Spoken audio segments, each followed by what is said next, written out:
Hello, first grade. Welcome back. So, hopefully, everybody had some success with drawing their heart in the first video and um, filled it up with a lot of different creative patterns. So, in this next video, the materials that you can use to help color and finish off your project is color pencils, crayons, um, watercolor pencils, maybe watercolor paints, and same with the maybe watercolor pencils. Depending on what type of paper you drew your heart on, the paint might kind of either warp your paper or rip it. But so my best suggestions are regular color pencils or crayons, okay? And so we're going to be focusing on coloring in each section of our hearts, okay, with that material. So if you notice in my video, I printed out a color wheel. Now, this is a bigger color wheel than what we have focused on this year. We've just focused on our basic kind of red, orange, yellow, green, blue, violet color wheel, okay? If you notice though, something similar that we learned this year is there are warm colors and there are cool colors, okay? So our warm colors, remember, those are colors that are hot like the sun. They remind us of fire, things that are hot. And then opposite of that are cool colors. They remind us of things that are cold, nature, water, grass.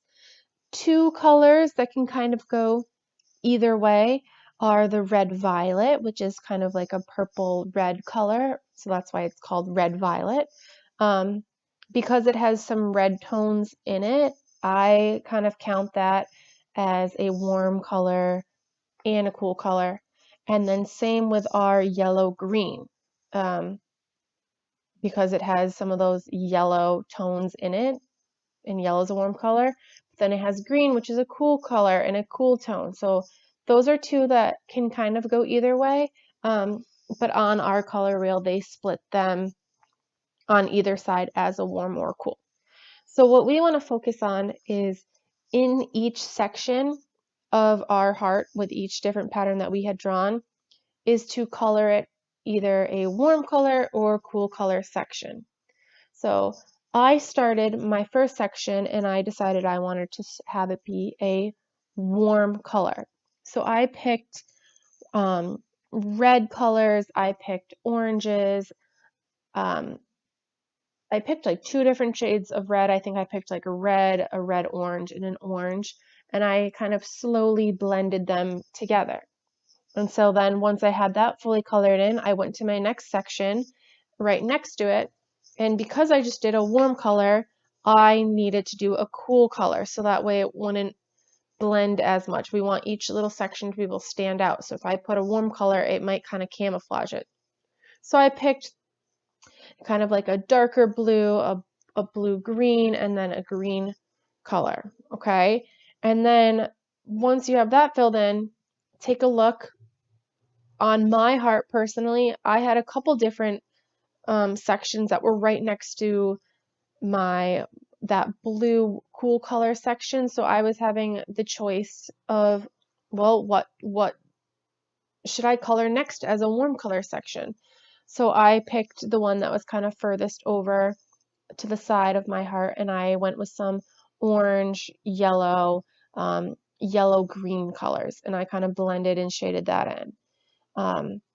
So you guys, again, these are just suggestions of how to color them. I do want to see that you are filling in each section either a warm color or cool color, but when it comes to actually choosing kind of where you're putting your warm or cool colors, that can be up to you, okay?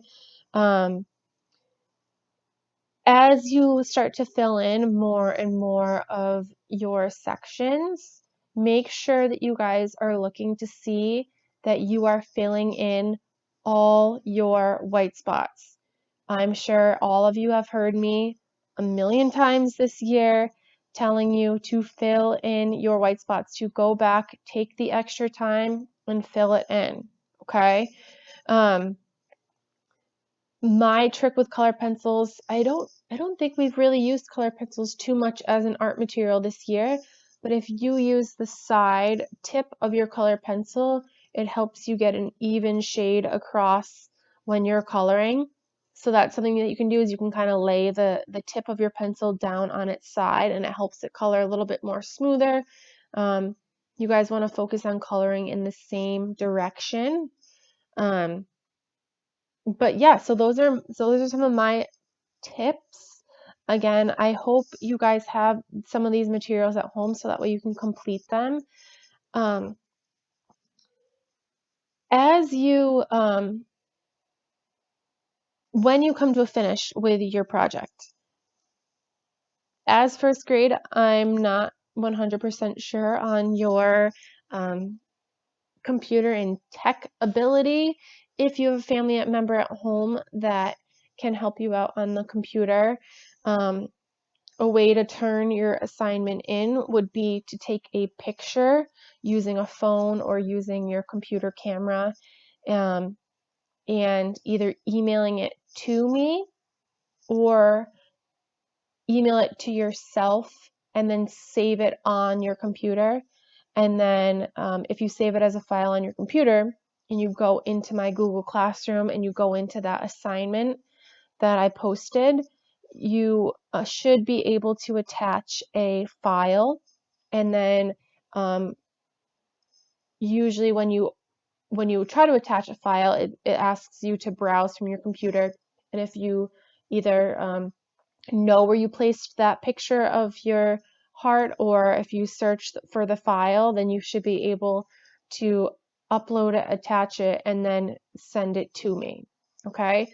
Um, if not, again, I'm trying to make this as easy and as helpful for all of you. Um, this could be something if we are going to be back in school, then I would love for you guys to be able to kind of bring them in and show me. Um, but if not, then I would love to see them sooner. You can always send me progression pictures through email. Um, but yeah, so I hope you guys have a lot of fun with this. I hope that you guys are able to get the whole thing done. Again, this should only be taking you kind of 10 minutes at a time. I don't want you um, spending your whole day on it. You guys have a lot of other work that you need to focus on from your regular classroom first grade teacher. So this is just an extra quick little assignment to do in your own time, okay? All right, well, I hope you guys have fun, and I will chat with you in a next project. Bye.